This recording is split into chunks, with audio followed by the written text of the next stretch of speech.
So good morning from Trieste. At least it's a morning here in Italy. We are in Trieste in our, let's say, TV show here at the third floor of Yacht Club Adriaco. I am Andrea Falcon. Mauro Melandri. Mauro Melandri. So before introducing the two persons that maybe most of you have already recognized, what makes big a sailing event or a sport general event? If champions are there doing something else, sailing or coaching, doesn't matter, then an event it's big. We have first class world champion David Ullman and Vince Brun. Hello, good morning, thank you for being here. They are really world champion, Olympic classes world champion, and Melges 24. So David Ullman, you were Melges 24 world champion in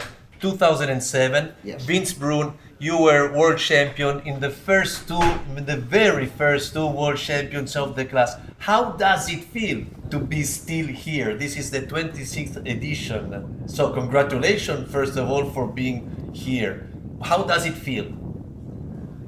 Well, I was involved with the class from the very beginning. I was good friends with Buddy Melges, and I knew about developing this new boat, and which was very exciting. Was very incredibly modern, way ahead of time, and so being part of the beginning of the class, it kind of makes you come over here and kind of bring a lot of great memories of efforts and regattas that you participated. Won some, lost some, but just the camaraderie has always been one of the best things you can get out of sailing. So I'm sure Dave will share. I have to agree. I was lucky enough to have boat number 3. So from the very, very beginning of the class, it's amazing how this boat still is the best small keel boat in existence. It's stood the test of time, and it has some of the best sailors in the world, as this regatta shows. Some people have come from kind of out of the woodwork and are really, really good. And it's had probably the best sailing and the best sailors through, 40 years now. Vince, we were stating that you were the winner of the first two editions of the Worlds. Your best memory in the Melges 24 class is linked to one of these two successes, or you have other memories that you want to tell us? Well, I think it's like if you look back, or if you look what we're doing now, like the late main jibe, which is something which is done in everything, in all the boats. You look at TP52s, any class, they use the late main jibe, which is basically the main comes across the boat after the kite is turned around. And that thing was basically started with the Melges 24. So all these little things that we kind of learned, it was a perfect platform for people to develop new techniques, how to kind of improve the performance of the boat. And the Melges 24 was kind of like in front of everybody else on that. So it's no secret that you are almost 80 years old, right? So congratulations. I mean, That's a good thing. come on, you're not ladies, so no. we can talk about We can the talk age. age, yeah. So I'm 78. He's just a child. Yeah. No, but there's an admiration from me because I hope at your age to be still my job, Mauro's job is being journalists, photographers, and whatever. And I really hope that when I will be 80, I will still have the passion more than the physical attitude, more the passion, because everything comes from there, to go out on the water and still talk about this beautiful sport. So my question in the end is, how does it feel to sit on the bench, let's say, to sit on the rib, to be coach instead of being sailors? Is still that a lot of passion, and there is again a lot of competition also playing that role? I think more so. I think that it's a harder role than sailing. Makes me more nervous coaching than driving. And for both of us, it's accumulation of a lot of years of doing this. And if we can impart that knowledge in the people we coach, and we both coach a lot of different classes, and you can bring the same experience class to class. But I think in a way it's almost more rewarding than sailing. Vince, do you like coaching? Well, so all the years that Dave and I spent sailmaking, we basically we kind of learn about how to set up the sails. We learn how to build the sails, and we learn how to set up as best we can. We're very curious about that, and I think Dave shared the same kind of opinion on that too. Is that the passion is not just the sailing itself, it's just like how to set up the boat and how to do the little details that goes into that, and that kind of is very intriguing, and it's very rewarding when you kind of achieve something out of that. So you are telling us that you are still learning something when you're doing coaching. Absolutely, Every day. absolutely. Every single day you learn something. You come away with something, some small tidbit. And I have my old boss, Lower North, the North Sales, started North Sales, and he told me one time, right early days when I started working on North Sales, he said, the day you stop enjoying, you stop learning, you basically stop because you just no longer. In your long career as sailors, sailmakers, coaches, had you ever come before to sail in Trieste? Did you know Trieste as a race course or I never been here before. never here before? No. I've been here a fair amount. We had an Ullman sales loft here for years, and I came, not regularly, but I came up, in So- periods. Yeah. So just to tell also where we are, I mean, you are coaches of two boats that are on the podium at the moment in the professional standing. David Ullman is coaching Sentinel, that is provisionally in the first position, and Vince Bruni is coaching Dark Horse, that is in third position, but just 1 point behind. It is a very tough world championship because here the wind blows at 30 knots or nothing. Yeah. So anyway, let's say, how do you like not only the race course, let's say Trieste in general, the race course close to the city? I mean, do you like to be here for sailing and also not sailing? That's On the spot. quite a difficult question. So I like the challenge. I think is with any race course, sometimes every race course around the world is a little different. Like I had a good example, places like in California where we kind of live, Long Beach is pretty straightforward. You go San Diego a little bit too. You go right, and it's a boat speed contest. Over here is a combination of boat speed and plus you have tactically, it's very difficult conditions. And so I think it's measuring many different factors there, so it's a pretty challenged place to sail. But that doesn't mean is good or bad. It's just challenging and demand a lot from the crew, not just again boat speed, because I always talk with when I meeting with my crew is just like positioning on the race course, how important that is versus boat speed sometimes, so that's my take. And I think like any place else, you have to kind of pick what are the things that are going to reward you the most, and so Trieste is again pretty challenging place to sail.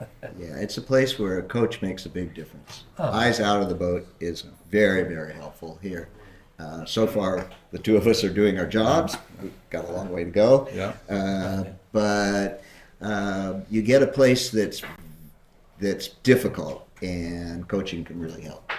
In fact, I was thinking, can I ask this thing or not? But you opened the argument to me. I wanted to say, don't be shy. I mean, it's maybe not a coincidence that two of the first three boats are coached by you, or let's say are coached in general. It's not a coincidence then. No, absolutely not. No, coaching is a valuable part of the sport at this level. Although I learned from the skipper briefing, you cannot have contact with the teams. They're very strict on the coaching rules here, right? So it's Very also strict, yeah. so you have to prepare everything before and during the debrief. On the water, there isn't much that you can do, right? No, you can just yell at yourself. Okay, eat. you You can can eat, eat. and you can yell at yourself. No, but the mornings and the debriefings have real value. Guys, going inside of the first race, it has been an epic race with strong wind. Have you ever seen something like this with man overboard, 3 boats without the mast, 1 helm lost, some difficult condition on race 1? The Worlds I won in Santa Cruz, the last race, there was, I can't even remember how many, but more than 1 handful, maybe 2 handfuls of boats that finished without rigs. So maybe another 5 knots more than this in open water. So it's tricky here, but there's places that blow harder. And big seas too, right? Big seas, Yeah. really big seas. And so let's say there are the Olympic classes that we still consider the pinnacle of this sport, of course, a lot of respect. I mean, then how do you place? We have in the world of sailing, we have America's Cup, Olympic classes. Where do you place a class like Melges 1024 for the competition technically? Where do want you that place it? Well, I think that the sport is as divided as I ever seen. You know, growing up, my days, young days, I used to sail snipe because everybody where I grew up had sailed snipes, and then we had the laser, which was a pretty successful class, and my generation kind of went into the laser, and now I see a lot of diversity there in terms of like too many options, and you have some of the classes kind of basically divide the audience to a smaller to more classes, and I think the Melges 24 always going to have a good audience just because the quality of the boat is you don't have like some of these older boats which you have the spinnaker pole. You have to jibe the spinnaker pole. As an example is the Etchels. So makes it a little harder. The Melges 24 for an average person to sail to me is a lot easier boat to sail, and it's a very fast, very high performance. So I think the Melges 24 always going to have a little spot there for. Something I've always been very curious, because I was working for a sailing magazine in Italy. We did the cover page of the Melges 24. You mentioned it before. You followed the process, the creation with Buddy Melges and everything. It was the first model of the boat arrived in Italy in 1993. So the idea started at the America's Cup. We all know the story. Yeah. It was a very new boat with a carbon mast. It was very new for 1992. Right. Now, when there is a new one design class, the year after we already have a world championship. While the first world championship for the Melges 24 class was sailed in 1998. Isn't it a bit strange? It's a curiosity that I have. How come a so modern boat created in 1992 had the world championship for the first time only 6 years later? It's much different from today. It was a good thing though, because the class got developed, the rules got, ironed out, and by then it attracted probably the best sailors in the world. So waiting was a good thing. And Vince showed him what to do. Yeah, no, I agree with. I think it's some of these classes are jumping a little too fast, and they don't last very long. Exactly.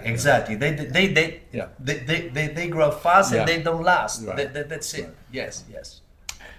Apart the design of the boat, that is for sure a great success, is an iconic one design. Do you think that also the way that the manage has been, the way that the class has been managed along the years was one of the secret of the success of the Melges 24? Yeah, probably. It's been pretty strict on the rules. They haven't allowed a lot of changes, which is a good thing. It keeps it one design, and the longer it can do that, There's lots of things you can do to make the boat faster. That's not the goal. The goal is to make the boats all even. I'm going to ask now two similar questions to you, but different. Yes. Similar, but different. I start with David Human, world champion in the 470 class in 1977, 78, and 1980. Yes. Being world champion in the 470 class those years was really a big thing. If you were a 470 world champion, maybe you were going to steer an America's Cup boat, for example. Are you still in love with the 470 class? And this is the question: are you happy that the 470 is still an Olympic class? Absolutely, it's a great boat. It's pretty tight forming for the size of people, which is a philosophy that the Olympic Committee has kept. I'm not sure I agree. There's not a small person's and a big person's downhill skiing. There probably still should be a 3-person big boat, keel boat, and a class for big people. Now that Finn's gone, there isn't. But no, I was very proud of winning 3 worlds, and at that time I was the first person to win 3 worlds, and so it still has a very soft spot in my heart. Absolutely. So as I said, the question is similar to Vince Brun. He was a world champion with he went to the Olympics with the sailing class, and he also won 3 world championships in 78, 81, 83, and you went to the Olympics in 76 and 80, something that you could not do to go to the Olympics in 80 because 80 US didn't didn't work go. out. Yeah, exactly. Didn't go to Montreal to play the Olympics, so maybe you're a bit you regret a little bit that. I don't know. I don't want to go into politics now between No. US and Russia. Yeah, exactly. But Stay away from That's that. the- yeah, Stay yeah, away we'll from stay for that, that one. especially today. sometimes there's breaks and sometimes there's Yeah. not. Okay, You and get over it. And you also won a world champion with the Star in '86. So the question is, are you sad that those 2 classes, sailing maybe yes, but especially the Star, it's not at the Olympic Games anymore? Yeah, as Dave mentioned before, I think is the Olympic Committee is missing a little bit, because having a full representation of the sport on the Olympics, to me, is pretty important. We used to have a match racing, right? I think Dave's comments on having a keel boat, ocean racer, like some people suggest having the double-handed and have a long distance race and stuff like that would be a better representation, because there's a lot of this kind of racing in the world right now, and a lot of keel boats, and there's no keel boats right now in the Olympics. So I think I have nothing against kiteboarding and all these other disciplines, but I think we're missing the representation that we used to have in the Olympics. So Mauro, we have also other guests waiting for us. The last question. Exactly. On today. Exactly. I wanted to bring you from the past to what's happening today. Exactly. So, guys, first question, really, really fast one. What about Vacaros in this kind of one design fleets? Well, I'm gonna be the chair for the Etchells Worlds in San Diego in 2026, in May 10th, 2026, and the class approved the Vacaros, and I think that's a good way going forward. If the Vacaros is the only option, I'm not so sure. I'm not endorsing anybody. I'm just saying the concept to have the race committee have a machine that controls who start early, who start behind. It's a good example of what happened yesterday. So we be able to have the races on time, and people get back to the shore on time, and so I think that's a no-brainer going forward. And he's soft about it. I would say that a major class having a world championship can't do it without some form of starting technique. And right now it's Vacaros. Who knows what it'll be in the future? Yeah. But something like that should be mandatory for a world championship in a one design class. So thank you very much, David Ullman and Vince Bruno. At the moment, I think that you can enjoy the coffee at the bar here at Yacht Club Adriaco. I don't know how many coffees have you already taken this morning. So stay calm, stay quiet, be patient, and let's hope that we will see some sailing today. I think that behind behind the curtains, there are maybe at this very moment some decision to take for the format of the event. Who knows? And let's hope to see you on the water today. So I have a question for you guys. So is that true that you can't drink a cappuccino after morning? Not after lunch. After lunch. After lunch. After lunch, Okay. no cappuccino. Okay, then. Okay. I will tell you one story then. I live in Rome. In Rome, there are a lot of tourists. A very good friend of mine, he owns a restaurant. This restaurant, it's close, it's really in the center, and it's close to FAO, which is a United Nations organization. So you have a lot of foreign people going there to eat. And I see a lot of people having cappuccino after lunch. And after 30 years, my friend still goes back to the kitchen and say, okay, a cappuccino. He still cannot believe that. Perfect. Okay, perfect. There you go. Okay. Thank you very much. Thank you. Thank you very much. Thank you Thank you very very much. much. Guys, thank you. Thank you, David.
No, no, dillo. So, guys, we are here back at the Yacht Club Adriaco. This is the day 4 of the Melges 24 World Championship 2025.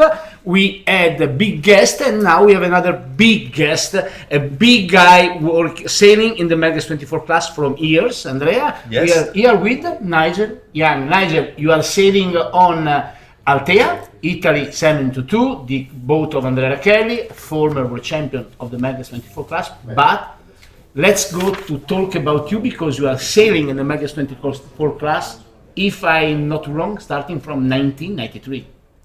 Well, almost. Yeah, 94 I started.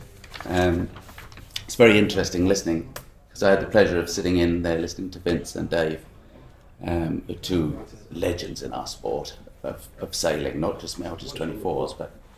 And Vince touched on something. I remember when the Melges 24 first arrived in Europe, which was 94, and it was like a spaceship had landed.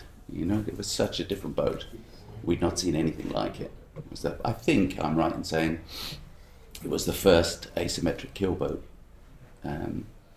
fast planing boat. And when the first time we sailed it, we didn't know what we were doing. Honestly, we had no idea. And we couldn't jibe, we couldn't tack, it was weird, but it was the start of something really special. And I've been sailing it ever since. Some small breaks, but mostly non-stop. Let's talk a little bit in a few seconds about the history, how it grew up the class here in Europe, and what do you remember about the key factor of the success of the Melges 24? I mean, it's some of the best sailing I've ever done in my career. I've been sailing since I was a child. My father was a boat builder, so it's in our DNA. But I think the thing about it was so advanced for its time, and nobody knew what to do. So it was a massive learning experience for everybody, and it just caught the imagination of all the top sailors, and very quickly. I mean, it started in the UK. I was working as a sailmaker for Diamond Sails in the UK when the boat landed, and British Aerospace were building the boats, and they had quite a good vision. They basically built 10 boats, and they lent those boats out to 10 of the top sailors in the country. And some of the sailmakers were given a boat, and we were lucky enough to be given a boat for a winter series.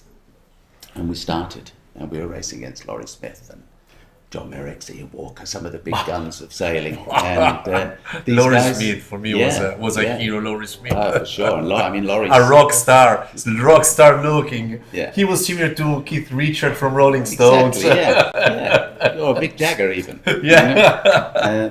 But no, Laurie's still winning today. Yeah, He's racing the Dragon class and the Etchells at a very, very high level. But to go back to your question, I think that the boat just caught the imagination of everybody. It was something new. It's something we hadn't seen. And very quickly so it started in the UK, and that class built really quickly. We had a sponsor. We had British Aerospace as the builder, so there was quite a lot of money, and that helped. And Glenfiddich, the whiskey company, were a sponsor very quickly. And so the regattas were good from the start. There was always a good after party. There was always good organisation. And then I think one of the biggest things for the class was when the French Federation adopted the 24, and it absolutely exploded in France. And we would just go to a regular open meeting, like the acts we have nowadays. We go to a regular open meeting in France, and there'd be 60 or 70 boats. And as a sailmaker, so I've been a sailmaker all my life. I've sailed the Melges a long time, but I've been a sailmaker even longer. And when in those early years, I guess that was sort of, it was around the World's time, the 98 Worlds, when Vince came over.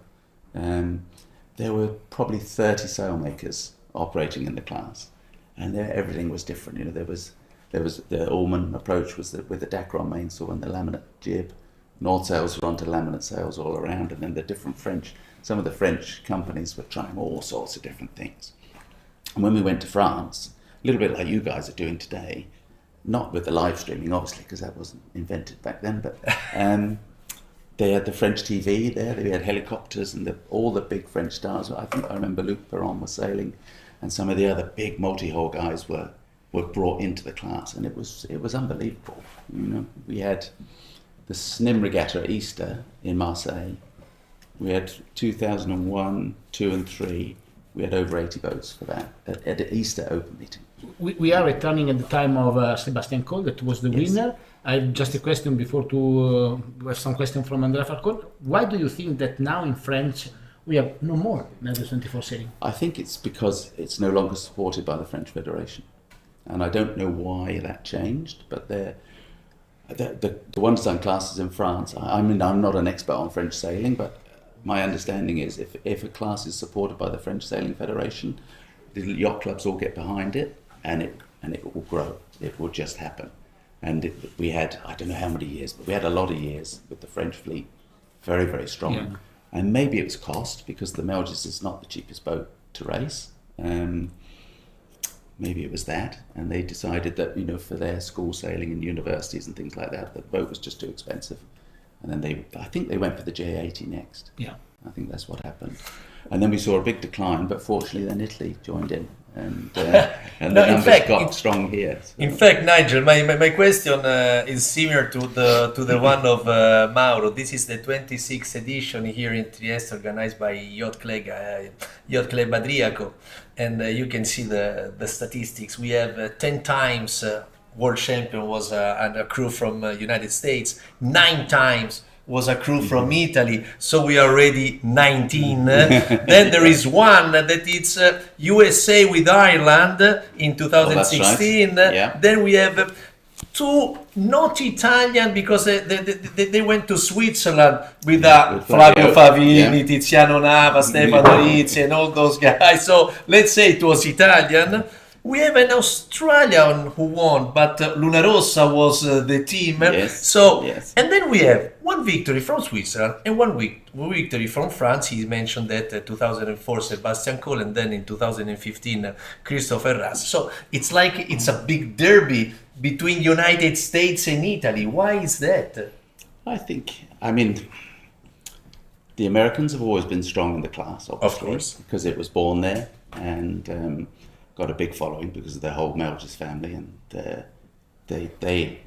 I mean, I was actually in the factory there. Sorry to interrupt you. The last 3 world titles, in fact, were won by team from United States. Yeah, no, they're on a roll. So Okay, exactly. somebody needs to try and stop that, but I'm not sure if that's going to be possible by the look of things.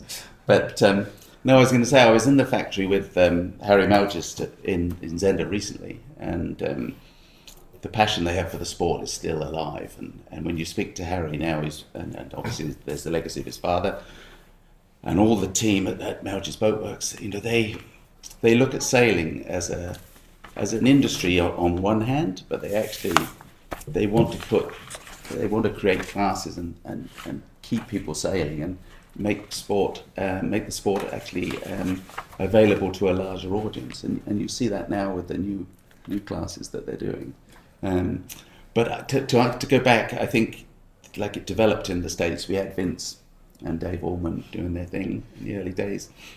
When the Italians got involved, it sort of lifted the level a little bit more. You know, we had some very, very high level teams straight away, and then the Americans have responded to that, and now we have a super high level competition. It's great to see.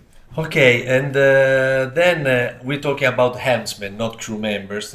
You're sailing with Andrea Rachelli. Yes. That only talking about helmsmen or owners is a world champion sailing here still because he won his world title in 2018. Yes. He's also the only world helmsman world champion of the class Melges 24. You are on that boat. Do you feel that as a crew that you have somehow to defend the prestigious Andrea Rachelli or not? It's an absolute honour for me to sail with these guys. I've sailed against and I've known the team, I think since 2001, a long, long time. And of course we had the tragedy of Enzo being killed earlier in the year, and we was just sat around, because we sail with those guys in other classes. We were sat around the table and they were talking, and who's going to, you know, we need a crew for Enzo, we need to, you know, and all these things. And I was like, okay, me, I'm going to go. And like in my career, I sail, nowadays I run a small sail off for North Sails in Ireland where I live. Yes. And I sail professionally with different teams, but with the Altea team, this was an opportunity for me to sail with my friends. And so I'm here purely because I want to sail with those guys. And I wanted to do my 21st World Championship. I wanted to get over the 20 number. All right, I've missed the last 2 because my owner has stopped sailing in the class. So it was great. It was a great opportunity, and it's nice to be here. Let's go back. We've been talking a lot about history. Let's not be nostalgic, because also the present is very important. So Wednesday, we had that exceptional race with several boats, 2 boats dismasting. Yes. Yes. We know that you went close to that problem. We got very close. In fact, your result as with 2 DNF did not finish in the first 2 races. Tell us something about that, the action, the thrilling on your boat that day. Yeah, no, I mean it was we had a pretty okay start, and we weren't in the top handful, but I think we were around about 10. And as we turned, we sailed along the spreader leg. It was pretty fresh, you know, it was quite windy, but over the years, we've done so many windy races, it wasn't really anything to be worried about. And literally, as we turned the top mark, there was like somebody had shot you in the ear. The bang was so loud on the boat. and nobody really knew what had happened because the way the backstay splits, there's two fittings on the back of the boat that hold the backstay in place, and one of those just tore straight out the back of the boat. Fortunately, the backstay is when it's windy like that, you shorten the backstay and wrap it around the engine. There's some engine mounts in the back of the boat, and you use that to shorten the backstay. And what that meant for us was that when this fitting came out of the boat, I think the backstay only moved maybe 200 millimeters, something like that. And Andrea's reactions were such that you see in your live stream that we're broaching and lying on our side, and he did that so the spinnaker wouldn't set, because had the spinnaker set, we would have been rig number 4 or 5 or whatever it was. So we were lucky, very lucky. Very well. No, lucky, but well done. I mean, Andrea managed that really quickly. He didn't know what had happened, but the bang was so loud, it had to be something serious. So yeah, we sort of pressed the stop button at that point. Nigel, maybe you can explain something else more regarding how it's possible that you are going to dismast with a boat that has the spreader with the angle toward the back if you're going to break the backstay. It's just the sheer, the spreaders are swept. The mast is not that stiff really, and to control the bend, you have quite a lot of lower tension. You have obviously the upper shrouds, and then you have the lower shrouds going in into the spreaders. So those are quite loaded in a breeze. You have quite a lot of tension to stop the overbend low down. So if the backstay goes, there's obviously all the spinnaker force is on the top of the rig, and then you can get a little bit of inversion. The mast actually bends in the wrong direction, and then that's that. We were talking the other day with Mauro. That's a good question that he pointed out. How can a crew in a world championship remain focused and keep that fire inside, knowing that the first 2 races did not finish? So it's a huge mountain to climb. Yeah, it's difficult. Obviously, when it happened, it was pretty windy when we left the race course, and we were repairing the boat back on the shore, and we were hoping that there would just be one race and then we could still be in the game. But the reality is, we're out of the game now. We can't achieve the goal that we wanted. I mean, I'm not sure with what Andrea's goal was, but we haven't sailed enough. This is only his second regatta this year in the class, so genuinely we haven't sailed enough to think we could win the championship. But with his record, we should be inside the top 10 quite easily, and so it's hard. It's hard. And then we had some hanging around. And yesterday's race, I mean, we didn't get a great result. We finished 22nd, which was disappointing. But for me, the race was right on the limit of whether it should run or not. And I understand the racing committee has shorter races, and they need to get some races in. So if I was the race officer, I probably would have run the race, I'd say. But when your things aren't going quite so well, and what can you do? It's part of the sport. So to go back to the first part of the question, it's very difficult to keep the passion going right now, honestly. All right. We're all competitive sailors, and we can't win the championship, so we try to win a race, maybe. We go from there. Yeah. Okay, Mauro, because I'm checking some news that are coming here. No, so doesn't mean much, but the race committee boat at least went out. It doesn't mean anything. There is no communication. Just to know, we are from above here, from this brilliant terrace working. We can see the Gulf of Trieste. It's just a little news that the race committee it's out there, and we have an AP flag ashore. Mauro, the closing, it's for you. Let me tell you that when you have nothing to tell regarding the last news, also the movements of the race committee boat it's something important, Yeah. So Nigel, many thanks to be here with us and to have shared with us your memory regarding the Melges 24 class. I think that you will have also the 22nd, the 23rd, and the 24th. Melges 24 words in your sailing Maybe career. that's got to be the target. Yeah, I hadn't thought about that, but yeah, we have to go for 3 more. Yeah. Andrea, let's go to close our live stream. No, we want to thank Nigel Young, and let's see how this World Championship is going to continue and to finish. Have you sailed before in Trieste? Do you like it? Yes, I had the pleasure of doing one of the acts here. Or maybe it was I don't think it was Italian Championships, but about 2 or 3 years ago. Okay. I was here, and I was sailing with two very good local sailors, and we managed to win that competition. So that was good. Good, good. So no, I have good memories of here. So tell everybody that Trieste sometimes it's much better than this week. Yeah, I mean, it doesn't matter where you go in the world. This is our And sport. we've been all over the world racing, and Yes. sometimes you don't get what's on the brochure. Yes, You know, it doesn't yeah, always yeah. happen. Okay, So okay. yeah, that's sailing. All right. Thank you very much, Nigel. All right, no, thanks guys very much.